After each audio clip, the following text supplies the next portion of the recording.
Olá pessoal, tudo bem? Vamos aqui falar com vocês sobre os sistemas energéticos, né? Nós vimos nas outras aulas aí um pouquinho só sobre volume de treino, né? Lá dos quenianos que vocês me mandaram o trabalho de vocês.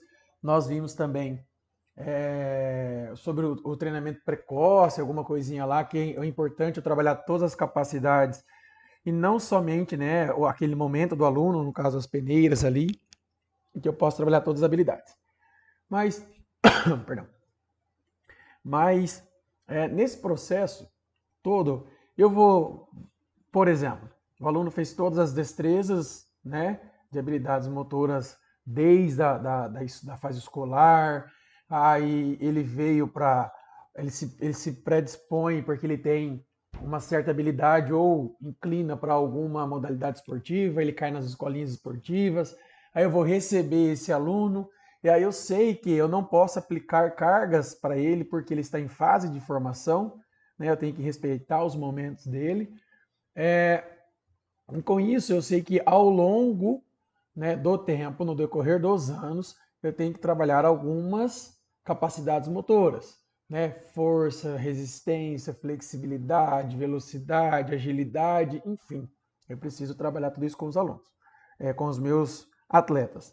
É, então, eu já disse para vocês em sala de aula, né, há um bom tempo aí, que nós sempre vamos começar com a maior resistência para menor resistência, ou aliás, a maior capacidade para menor capacidade.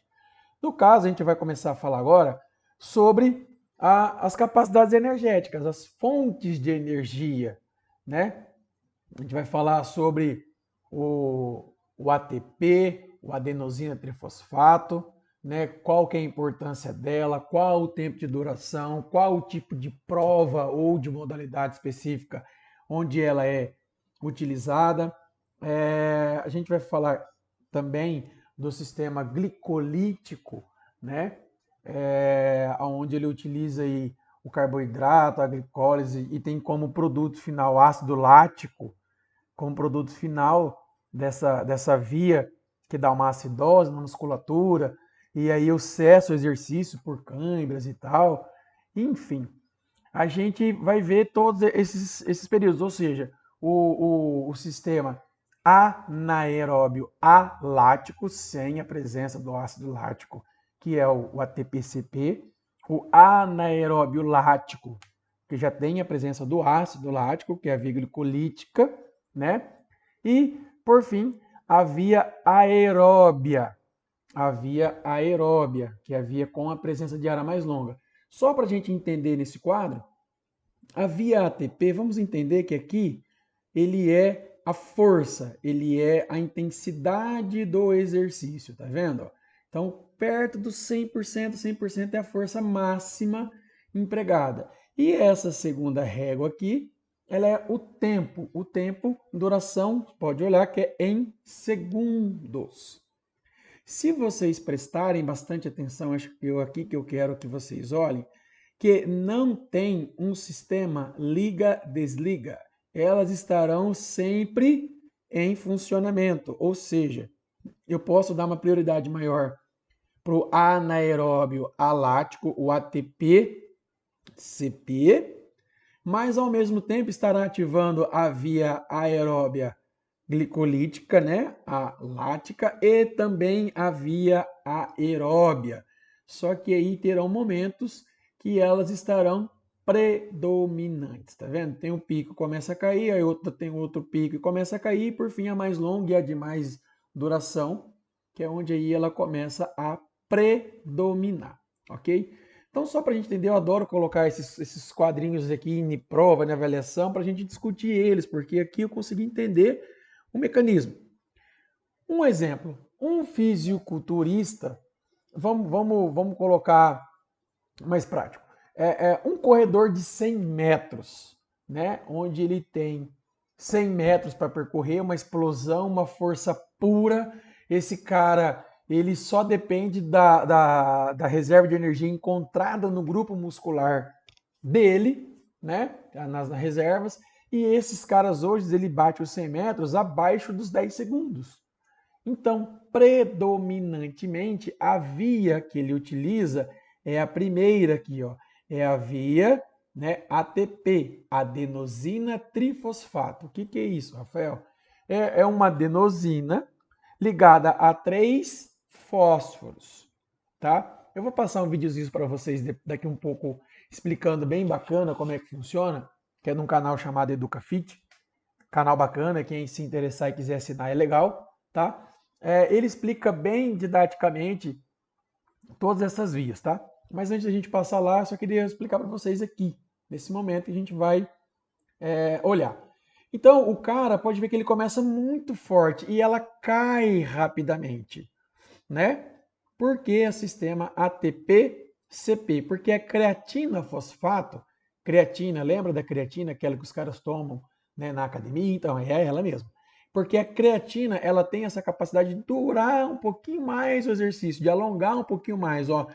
Mas pode ver que esse gráfico aqui, ele tem uma duração algo em torno de 10 segundos, 8 a 10 segundos, e dependendo da demanda, ele pode esticar um pouquinho mais, tá? Então a gente vai ver assim que a duração dos prazos o sistema anaeróbio alático, ele tem uma durabilidade aí, uma duração pico de 8 a 10 segundos, dependendo da quantidade de creatina fosfato, até talvez aí 15 segundos, tá? Já a via glicolítica, ou seja, o cara não consegue mais sustentar porque ela é muito forte, muito rápida, ela cai de uma vez. A via glicolítica, que tem como fonte de energia o carboidrato, o açúcar, ela assume essa função, né? Exemplo, uma corrida de 800 metros, 400 metros, que é de média e longa distância, que tem uma durabilidade aí de 2 a 3 minutos, mais ou menos, né? Isso vai gerar um ácido lático tremendo na galera. Esse ácido lático ele pode ser o vilão ou não, a gente vai ver no vídeo a explicação, tá? Preste bastante atenção no vídeo. Esse é um sistema um pouco mais complicado, porque enquanto aqui eu tenho apenas a água como a hidrólise, como a quebra para gerar energia, aqui eu já preciso, salvo engano, de 8 reações químicas para que ele possa manter, para gerar ATP, né? Gerando ATP ele mantém o movimento, e a partir daí eu consigo sustentar. Só que aí eu não consigo manter a mesma intensidade, eu começo a diminuir a minha intensidade, porque o ritmo está muito forte. Eu começo a acionar uma outra via, que é a via aeróbia, né? Que é uma via que ela tem uma dominância, uma predisposição, perdão, ela tem o início da sua predominância, algo em torno aí depois ali dos 12, 15 minutos, 20 minutos de atividade. Ela vai predominar, ou seja, o sistema que mais vai ser utilizado é ela. E essa fonte, ela utiliza as gorduras como fonte de energia, né? Por isso que ela é oxidativa, ela precisa do oxigênio para queimar, vamos usar o termo chulo, para utilizar as gorduras como fonte de energia. Olha que bacana, né? A minha discussão com vocês, e vou deixar vocês pensando aí uma perguntinha para a gente responder no final do vídeo ou nas próximas aulas, é o seguinte. Eu, Rafael, não consigo, não entendo como que eu faço um aeróbio numa musculação. Por quê? Porque eu preciso de um determinado tempo para que isso predomine. Antes disso, eu vou estar usando essas outras vias aqui, tá? O fisiculturista, como eu citei lá no início, ele usa bastante a via, o anaeróbio alático. Isso não quer dizer que ele não vai usar a lática. Sim, dependendo do tipo de treino dele, ele também pode entrar e utilizar isso daqui a favor dele, tá? Mas vamos pro videozinho, para a gente aí apenas mostrar para vocês algumas orientações, tá bom? No final do vídeo, eu volto para a gente conversar um pouquinho. Preste bastante atenção, talvez eu faça algumas interrupções aqui no vídeo, tá bom? Pessoal, estamos aqui de volta, dando sequência em todas as outras aulas, né, anteriores aí do nosso módulo de fisiologia do exercício e seus aspectos sistêmicos, né, do treinamento contra-resistido, aplicado desde as pessoas, né, que buscam uma hipertrofia muscular até os grupos especiais, né, os cardiopatas, obesos, hipertensos, enfim. Mas a aula de hoje tem como objetivo falar sobre bioenergética e principalmente vias energéticas, finalizando como nosso protagonista aí, o ácido lático. Vamos descobrir se ele é um vilão ou se ele é um cara super bacana e que nos ajuda até no processo de hipertrofia muscular. Pois bem, espero que você goste, então vamos lá, show de bola! É um tema bacana também, que nós vamos falar sobre as vias energéticas, né? E tem muito conteúdo. Se prepare emocionalmente aí, porque agora o bicho vai pegar. Bom, primeiro vamos definir energia. Capacidade de realização de trabalho não pode ser criada, tampouco destruída, mas sim transformada. Isso mesmo, meu querido. Se você morrer e pegar o seu corpo e cremar ele, você consegue alimentar praticamente por uma semana um pé de alface, né? Mesmo morto aí, a sua energia ela é transformada em novamente energia, e é um processo de cadeia que está interagindo desde o cosmos até dentro das menores, moléculas aí que estão pairando por o nosso universo. Então, tudo é transformado. E quando a gente fala de via energética, a gente está falando de transformação de energia. E aí nós temos a via do ATP-CP, né? O ATP aí composto, né, pela adenosina e seus 3 fosfatos, né? Então essa quebra em si para ADP ou AMP, adenosina monofosfato, difosfato ou trifosfato, né? Nada mais é do que essa quebra aqui nas cadeias. O ATP é a fonte energética principal, né? Essa cadeia em si, que ajuda desde a digestão, circulação, processo de secreção granular, enfim, né? A gente tem aí todo o processo energético está envolvido o ATP. Dessas vias, nós temos aqui para discutir as 3 principais, que vão ser detalhadas, né? Só uma pausa para vocês aqui. Falei algumas vezes para vocês em sala de aula, muito pouco, a gente teve muito pouco contato. Vamos lá, ficou um pouco baixo o áudio. Vamos parar um pouquinho aqui. Eu falei para vocês, muito pouco, a gente falou algumas vezes só em sala de aula, mas aqui eu acho interessante a gente parar um pouquinho. De que forma? Né? Os tipos de treinamento. A gente tem que começar a entender isso. Tipo de treinamento. Nós temos aqui alguns biotipos. Né? Olha que coisa bacana. O cara que ele faz um treinamento de força, powerlifting e tal, dá uma olhada como seria a estrutura corporal do cara. Em que sentido onde eu quero chegar? Que assim, o treinamento de força pura, ele exige uma demanda energética. O treinamento de hipertrofia, ele exige uma outra fonte energética, né? E as corridas, ele demanda uma terceira e diferente fonte energética. Então, olha cada biotipo, entendeu? Por que o corredor aqui, ele é mais magro, né?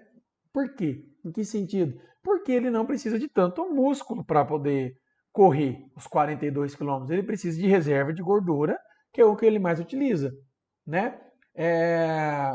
A via glicolítica aqui, que é a de força, né, a de contração rápida, ela precisa do carboidrato, ela precisa, para manter isso aqui tudo funcionando, de energia rápida. E o já da força precisa de músculo, tá? Então eu vou deixar com vocês agora aqui para vocês prestarem atenção. Anaeróbia alática, anaeróbia lática e aeróbia. Anaeróbia alática é o sistema ATP-CP da creatina fosfato.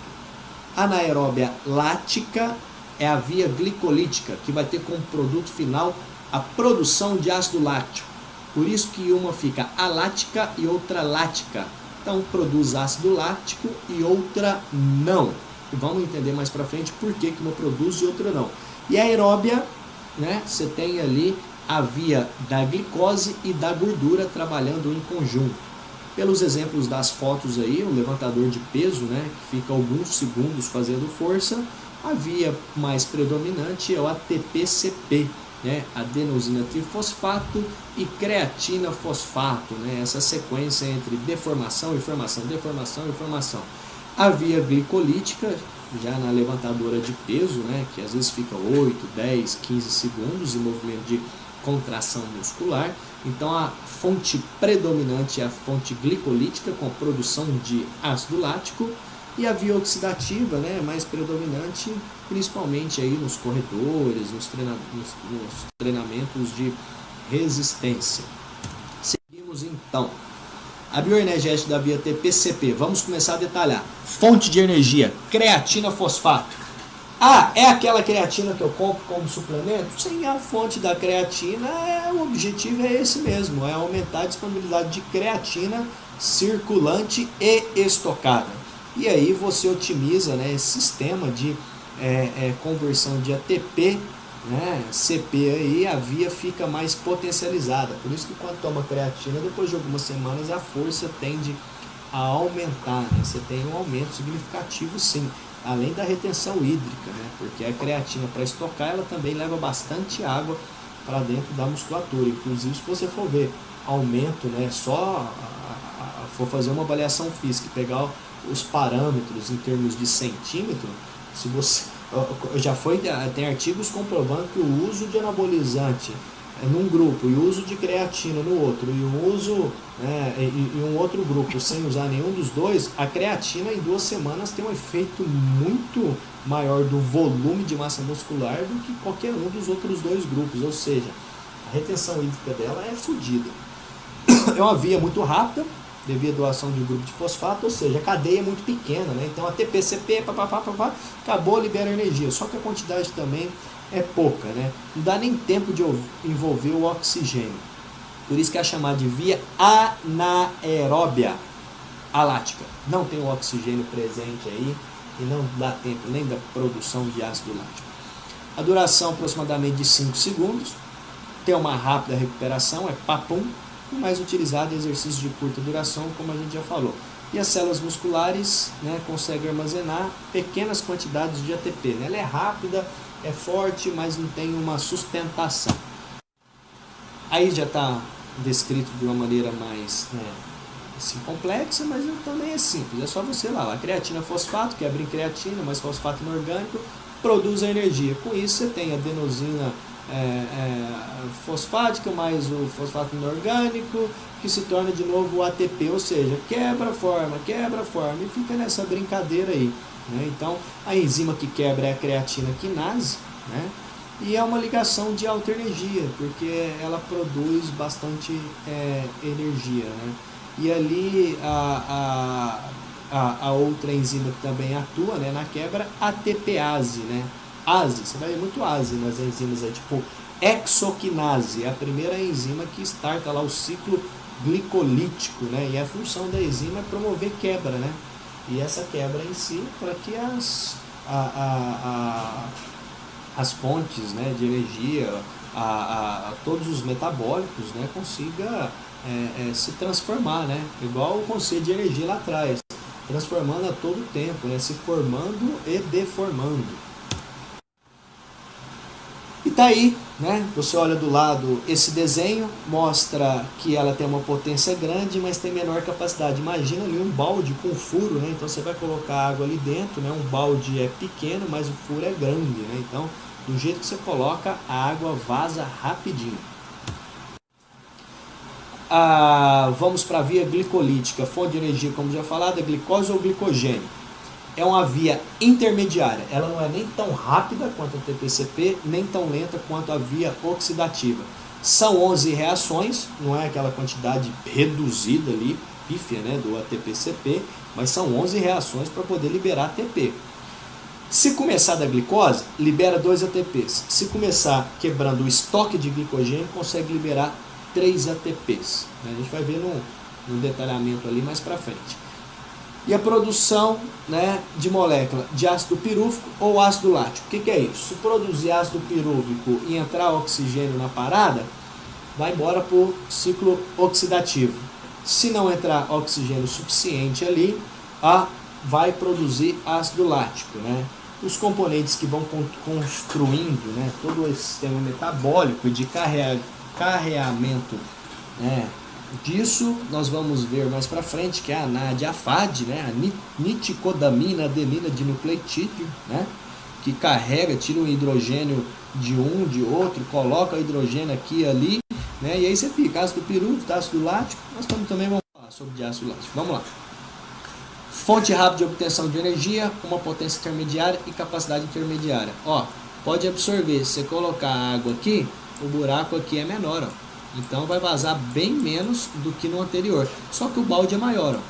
O balde é maior do que o vermelhinho. Então você coloca a água e a fonte aqui ela é intermediária.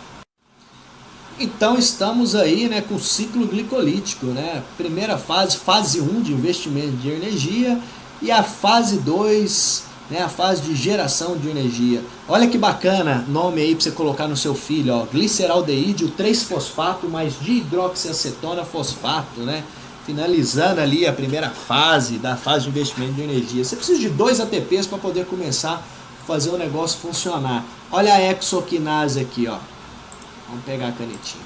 Ó, olha a hexoquinase que eu falei para você. Ela dá o start nisso daqui, né? Então essa enzima em si, né, ela começa a ajudar nessa quebra aqui, ó. Ó o ATP chegando, né? Então se transforma em ADP, porque a gente está numa fase de investimento de energia. E lá vai glicose 6-fosfato, frutose 6-fosfato, 1,6 bisfosfato, e para aqui no gliceraldeído 3-fosfato mais dihidroxiacetona fosfato. Não se preocupa com o nome. Se você olhar, você entende, ó.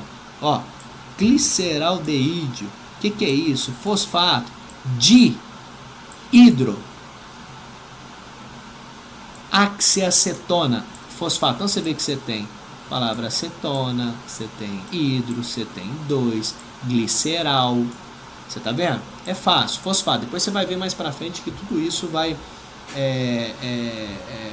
intercalar uma coisa com a outra. E para quebrar cada coisa existe, né, um tipo de enzima, né, chave fechadura, né, para poder abrir as portas aí do castelo do gliceraldeído 3-fosfato, você tem a triose fosfato isomerase, né? Então aqui investiu, começou todo o processo de reação. Na sequência a gente já tem o gliceraldeído 3-fosfato, né? Pode ver que até a enzima muda aqui, ó. Gliceral 3-fosfato, desidrogenase, né? Vamos lá, desidrogenar. O que é desidrogenar? Vamos tirar os íons de hidrogênio daqui para quebrar essa cadeia. E quem que tira? A NAD, niticodamina adenina dinucleotídeo. Aqui, quando ela arranca o hidrogênio, hidrogenado. Grava isso que eu estou falando, porque tudo isso tem a ver com o ácido lático, hein? O ácido lático é formado por adição aí, né, de íons de hidrogênio, né? Enfim, lembra que quando você tem 2 íons de hidrogênio e 1 de oxigênio, você tem água formando. Então, importantíssimo saber disso. E aí com isso começa, né, agora já transformações, ó, formação de ATP, ó, formação de água, tá vendo aqui aparecendo, ó, oxigênio deu uma chegada na parada aqui, tinha 2 íons de hidrogênio, formou água, ó. Com isso a cadeia vai indo, ó, ADP, ó, outra ATP, ó, olha a formação. A NAD aqui de novo, ó, sai daqui de cima, ó, e vem trazer os de hidrogênio aqui para baixo. Então ela retira aqui do gliceraldeído 3-fosfato e traz aqui para baixo e fala: piruvato, toma que o filho é seu, e dá 2 íons de hidrogênio. A molécula de piruvato, junto com esses 2 íons de hidrogênio, forma um negócio que chama lactato, mais conhecido como ácido lático, aquele que arde durante o treinamento, que para alguns fala que inibe a contração muscular. Enfim, tá aqui o produto lactato. Antigamente chamava de lixo metabólico. Só uma pausa. Lactato. Né? Eu disse para vocês um pouquinho lá que o lactato, ele limita, aliás, perdão, que o ácido lático, ele limita, né, o exercício chegando à fadiga. Agora preste atenção que, assim, a gente vai ver que tem alguns mecanismos, como ele falou da NAD, da FAD, né? Que ela retira os hidrogênios formando água, ele é um fator importante para ele entrar no próximo processo aí, que é o aeróbio, né? O sistema aeróbio. O lactato, que ele vai falar de lixo metabólico e tal, ele foi considerado por muito tempo lixo metabólico. De que forma?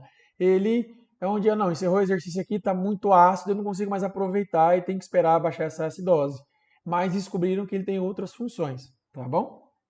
Eu não gosto de chamar porque o próprio lactato vai entrar no sistema aí de glicogenólise, né? Enfim, gliconeogênese e vai ser transformado em glicose, parte dele, né? E a enzima que quebra o lactato, olha só que louco, ó, lactato desidrogenase. Quanto produziu, Léo? 2 ATPs. Nossa, tudo isso para produzir 2 ATPs? Sim, intermediário, 11 reações, fase de investimento de energia, fase de geração de energia, 2 ATPs produzidos, sai para alegria, produziu alguma coisa melhor do que nada. E aí você já tem mais ou menos agora uma ilustração, né, mostrando aqui ó, o glicogênio, aí forma a glicose, ó, o ácido pirúvico, produção de ATP, caiu, convertido em ácido lático, o ácido lático cai aqui e vai para a corrente sanguínea. Aí no sangue o bicho pega aqui também, né? E nós vamos reconverter o lixo metabólico, fazer uma reciclagem aí, né? Desse ácido lático em glicose de novo. Olha que louco, né? O negócio é muito bem feito. E o que é o ácido lático? É importante também dizer.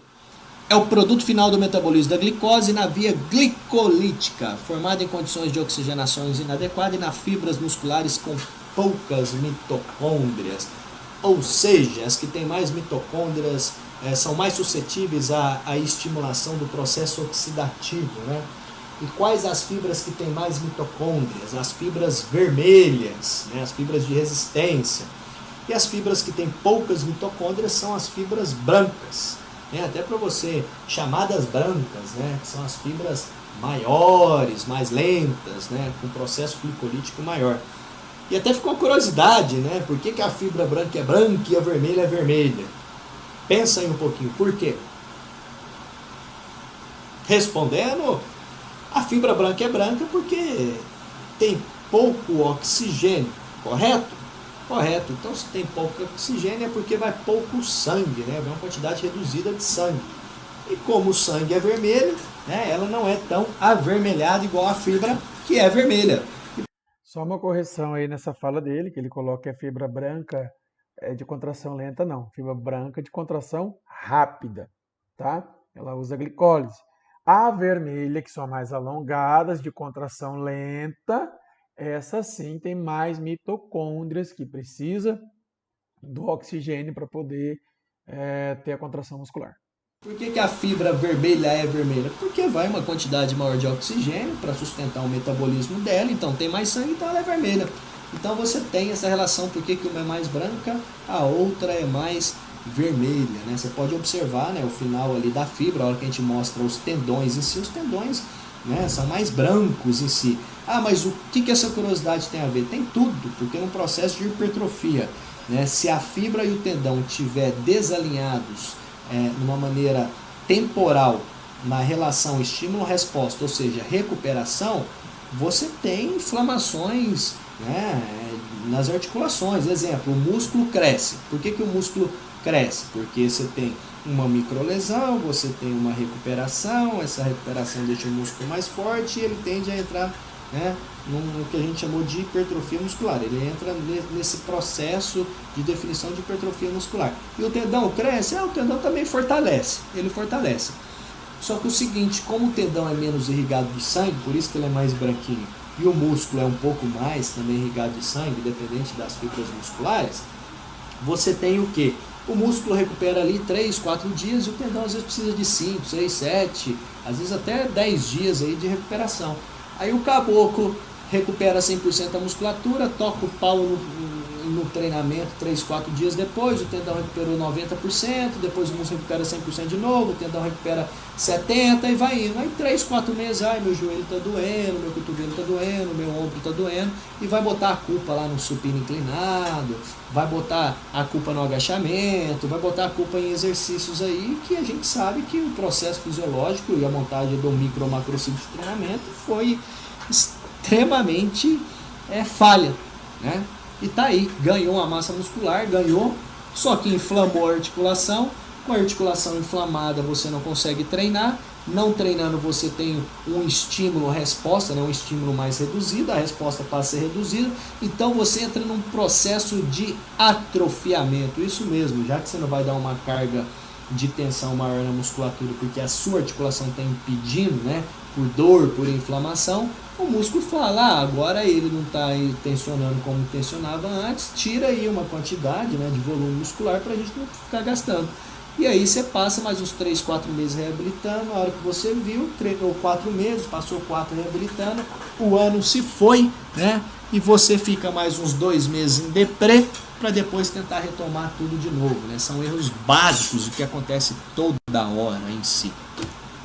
Seguimos com o ácido lático. E como que o ácido lático é formado? Pensa aí, vamos lá. Como que ele é formado? Muitas das coisas eu já disse.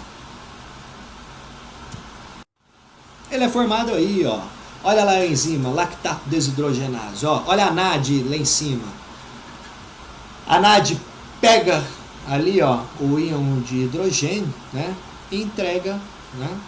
Ali, ó, olha lá o piruvato. Ó, para vocês verem, vou ilustrar aqui, ó. Ó, a adição do hidrogênio, Se você olhar essa molécula com essa molécula, elas são idênticas. A única coisa que é adicionada é os íons de hidrogênio. Aí passa de ácido pirúvico para ácido lático, continuando sendo o mesmo ácido, mas a nomenclatura é mudada, né? E isso daqui começa a interferir no metabolismo. De qual forma? Então, a pergunta aí que foi feita agora, o que acontece com o ácido lático depois de formado? Depois de formado, olha que bacana, 70% dele é oxidado. 70% dele vai para a via oxidativa, show de bola, sensacional. 20% vira glicose e 10% aminoácido. Ô louco, para mim eu jogava isso pela urina. Então, pois bem, você não joga. Olha lá, ó, ele vai para ajudar na via oxidativa, ele vai para a via glicolítica, ainda pode se tornar aminoácidos, e aminoácidos em conjunto ajudam na síntese proteica e pode formar em massa muscular. Você está dizendo que ácido lático pode ser formado em massa muscular? Não, estou dizendo que o acúmulo de aminoácidos, né, em conjunto e o seu estoque é chamado de síntese proteica. Então, né, você tem ali, como que ele, né, essa relação é feita, né? Toda vez que você aumenta a intensidade do exercício, você aumenta a produção de ácido lático. Intensidade, tá? Intensidade. Com isso, né, essa produção de ácido lático, você tem uma menor remoção. E aí você tem o desvio da via metabólica. Então, essas vias metabólicas têm a ver com intensidade do exercício. Vamos seguir. Por exemplo, ó, olha o ácido lático aqui em si. Automaticamente, do mesmo jeito que o ácido pirúvico é convertido em ácido lático, o ácido lático novamente é retirado íons de hidrogênio dele e convertido em ácido pirúvico. O ácido pirúvico, né, forma em acetil-CoA, isso aqui você já começa a ver que você está dentro do processo, né, oxidativo. O acetil-CoA vai para essa via e aí você tem o que nós dizemos lá atrás, 70% oxidado. Para que isso aconteça, você precisa estar numa faixa de intensidade de 30 a 40% do VO2 máximo. Por isso que no final de vários treinamentos, vai ali para esteirinha, vai para bike, vai relaxar, fica ali 30 a 40% ali da sua capacidade para dar uma revolvida no ácido lático. Realmente funciona e você consegue oxidar. Olha agora os 20% dele, né, que é transformado de novo em glicose, né? Então você tem aí o famoso ciclo de Cori. O que é o ciclo de Cori, né? Presta atenção. A hora que o glicogênio Presta atenção, por favor, nessa explicação aqui, tá? transforma em ácido lático, a gente mostrou naquela figura lá atrás, lembra? Tinha a exoquinase, a fase de investimento, tal, produção de energia. O ácido lático cai no sangue, lembra? Depois ele vai para o fígado. E o fígado é um órgão espetacular, espetacular. Automaticamente transforma esse ácido lático de novo em ácido pirúvico. E aí o ácido pirúvico é transformado na glicose 6-fosfato. Lembra da glicose 6-fosfato aqui no músculo esquelético? Pois bem, e aí o figão, espertão, em vez de jogar fora essa glicose, primeiro ele vai e estoca. Não, deixa eu guardar um pouco de energia para mim. O que sobrar, manda para o sangue e no sangue fica circulando a glicose. Se essa glicose não for utilizada, ela já vai estocada de novo como glicogênio no músculo esquelético. Fantástico, fantástico. Vamos lá. E aí está o ciclo de Cori, né? E você tem o ácido lático transformando em glicose no fígado. E aí lembra que a gente falou da alanina? Olha só a alanina também, quando é quebrada em proteína, ela vira glicose no fígado. Ou seja, lembra quando você vai quebrar a massa muscular para produzir energia? Então, um dos aminoácidos é a alanina. Por isso que tem aqueles suplementos de beta-alanina que o pessoal toma, tal, com o objetivo de quê? Disponibilizar na corrente sanguínea a quantidade de alanina para entrar nesse ciclo de Cori e aumentar a quantidade de glicose, né, estocada aí, né, a produção pelo próprio fígado. Se você disponibiliza uma quantidade de alanina, a alanina entra no processo do fígado, transforma em glicose e manda para o sangue. Sangue manda para o músculo transforma como energia. Olha que louco isso daqui. Sensacional, né? E aí com isso a gente tem um negócio que chama limiar de lactato. Quando o aumento subdoácido lático no sangue, né, acontece, né, você tem essa zona aqui. Foi o que a gente mostrou na avaliação física. Lembra aquela curva lá do limiar que eu falei que está aparecendo? Isso daqui, ó, curva de livro.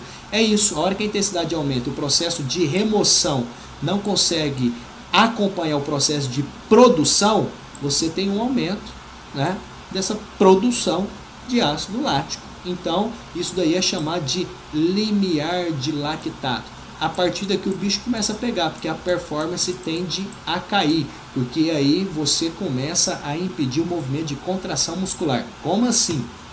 Sim, vamos começar a alinhar agora o movimento de contração muscular. Por exemplo, vamos falar desse limiar anaeróbico. Ó, foi o que eu disse, é um aumento em relação à intensidade do esforço físico ou consumo de oxigênio quando a produção de ATP é suplementada pela glicólise anaeróbia, com formação de ácido lático. Olha só a via aí, né, da glicólise. E a intensidade do exercício, onde ocorre a transição do metabolismo aeróbico para anaeróbico. Quando você está ali a 30%, 40%, 50%, você está utilizando a via oxidativa. A partir do momento que isso aumenta, né, você entra no metabolismo anaeróbio, sem oxigênio, com produção de ácido lático, por isso que chama via anaeróbia lática. Então você não tem a presença de oxigênio, mas tem a produção de ácido lático. Se tem a presença de oxigênio, tem glicose na parada, você vai para a via aeróbia. Limiar anaeróbio. É a mais alta intensidade do esforço físico mantido plenamente pelas vias aeróbicas, a gente já falou. É caracterizado quando existe um equilíbrio dinâmico máximo entre a produção e reconversão. Então, é isso daí que vai denominar. Algumas pessoas mais treinadas removem mais rápido, tem mais tolerância também à dor, né, do ácido lático que causa esse desconforto, e outras não. Qualquer coisinha que faz produz um tsunami de ácido lático, né? Aí, para remover o negócio é complicado, vai anos e anos aí, né? No caso do organismo, né, às vezes precisa de horas e horas para poder fazer essa remoção desse famoso tsunami, né? E aqui você tem uma ilustração que fala sobre a creatina fosfato, aumento de lactato sanguíneo, né, numa corrida de 100 metros. Né? Então aqui você tem a distância, né? Por um lado você tem o lactato sanguíneo em milimols, e por outro lado a creatina fosfato. Né? Então você vê aqui que, né, a produção está muito relacionada com a intensidade do exercício. Né? Então você tem uma via de utilização do ATP-CP, e a hora que acaba o ATP-CP, entra a via anaeróbia lática e começa a produzir ácido lático. Né? Uma hora o rapaz aqui vai travar. Por quê? Porque você aumentou a produção de ácido lático e chega uma hora e fala, cara, pelo amor de Deus, que não tem mais como produzir energia. Né? Então você tem essa curva, essa barriga aqui, e a tradução, né, de uma fonte de energia para outra. Óbvio que eu disse, aqui acontece simultaneamente, né? Então a ideia é só para você ilustrar, né, que quando o ATP-CP não dá conta, o ácido lático vai entrar em cena. E o que dificulta então a remoção do ácido lático? Seria que o pulo do gato então está em remover este tsunami e tal? Enfim, né, vamos ver sobre isso. Né? O limiar de lactato que a gente falou. Ó, quando você tem oxigênio muscular baixo, você dificulta a remoção. Então, se falta oxigênio, como que você vai lá tirar os íons de hidrogênio? Porque é o oxigênio que remove os íons de hidrogênio. E os íons de hidrogênio que não liga lá no piruvato para formar o lactato. E se liga um O de oxigênio e arranca 2 de hidrogênio, você forma água. Perfeitamente, você ainda forma água, o corpo ainda pega essa água para fazer um monte de coisa. Energia se transforma a todo momento. Olha o conceito de energia, né? Ela se quebra, mas ela se transforma. Por exemplo, quando você tem uma glicólise acelerada, ou seja, está quebrando muita glicose, né? Então você não está conseguindo remover, o negócio não vai. Quando você recruta fibras de contração rápida, que essas fibras aí, né, as fibras brancas que a gente disse, né, ela tem a contração rápida, por quê? Porque o metabolismo são 11 reações ali em si, entendeu? Diferentes das fibras, que elas são as oxidativas, elas são mais lentas, que elas têm mais de 30 reações, né? E a taxa de remoção do lactato reduzida. Então, quando você junta esses aspectos aqui, você tem, né, um ponto culminante que é o limiar do lactato, né? Oxigênio baixo, glicose acelerada, regulamento de fibra, taxa de remoção. Então, são alguns aspectos que vai fazer esse lactato subir de uma maneira absurda. Olha só, pós-exercício, o ácido lático é removido aproximadamente em 1h50. Qual a importância da regulação do ácido lático durante o exercício? Foi o que eu disse. O aumento do ácido lático libera íons de hidrogênio. O aumento dos íons de hidrogênio liga as moléculas, as enzimas, mudando sua forma e com isso reduz a capacidade das células musculares em produzir o tal do ATP. Sem ATP que a gente viu lá, não tem contração muscular. E agora, olha que louco! O íon de hidrogênio, por que ele impede a contração muscular? Porque ele compete com o íon de cálcio. E você lembra que o íon de cálcio, lá na contração muscular, quando ele entra lá, né, a liberação, túbulos T, blá blá blá blá blá, né, ele ajuda, né, a startar todo o processo de contração muscular? Pois bem, olha só, o ácido lático no músculo aumentado abaixa a quantidade de ATP de tempo, né? Por quê, né? Com essa contração reduzida. Porque você tem aqui o íon de cálcio, né? Olha o movimento, troponina, tropomiosina, né? Ó, olha a troponina aqui, né? Precisa entrar cálcio para liberar os sítios, né, da troponina e tropomiosina para o processo actina e miosina funcionar, beleza? Só que em vez do íon de cálcio entrar aqui, sabe quem que entra? O íon de hidrogênio no lugar dele. E aí ele não deixa o íon de cálcio entrar. A hora que o íon de hidrogênio chega aqui, ele impede esse processo de liberação de troponina, tropomiosina, actina, miosina e a produção da contração muscular. E aí você já entende o porquê, né? Esse daqui é um dos exemplos que você não consegue ter a quantidade maior de desacoplamento entre actina e miosina. Resumão do ácido lático. Produção, produto final do metabolismo da glicose da via glicolítica. Utilização, 70%, 20% e 10% é reconvertido, né, em ácido pirúvico utilizado pelo coração. Uma faixa ideal para remoção durante o exercício é de 30% a 40% do VO2 máximo. E o que dificulta a remoção foi o que a gente disse lá, né, no limiar de lactato. A oxigenação do fluxo sanguíneo para o fígado e para o músculo, porque senão, né, você não tem o ciclo de Cori funcionando, né, a gliconeogênese. A contribuição, né, direta aqui já vai para a fadiga, né, e você interrompe o exercício. Então todo esse complexo tem tudo a ver não só com o ácido lático, né, com a preparação e eficácia do metabolismo, mas o ácido lático é um protagonista aí da nossa novela. E aí, gostou dessa aula? Pessoal, é o seguinte, vou encaminhar para vocês aí mais uma apostila falando sobre isso daí, tá? Na próxima aula eu vou falar também sobre a contração muscular que ele falou no finalzinho aí. Basicamente, a gente vai falar bastante tempo só dessa dessas vias. A gente tem que entender essas vias. Tem que entender, diferenciar uma da outra.